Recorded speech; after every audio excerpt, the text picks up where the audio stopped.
Carole Delga de retour sur ses terres natales, la députée PS fraîchement nommée secrétaire d'État revient sur ses premières heures au ministère. Aucun bizutage à signaler. Non, je n'ai pas été visitée, j'étais très bien accueillie. Non, voilà, donc ça s'est très bien passé.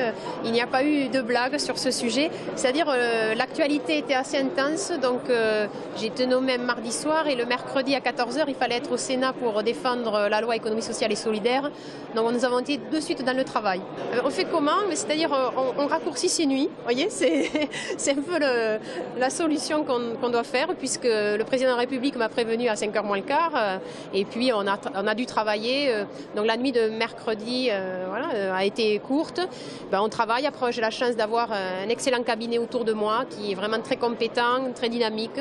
Donc là aussi, c'est une équipe qui est stimulante. L'emploi est au cœur de la charge de Carole Delga, une charge des plus importantes en ces temps de crise. On mesure pleinement la charge, en effet, que m'a confié le président de la République et le Premier ministre.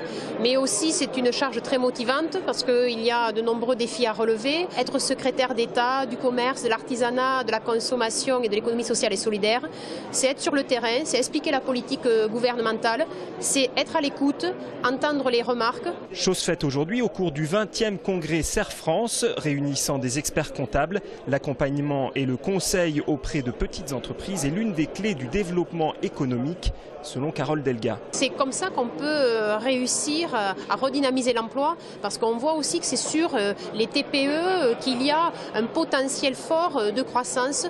Le gisement d'emploi, il est là, donc il faut le stimuler, il faut l'accompagner, il faut donner confiance.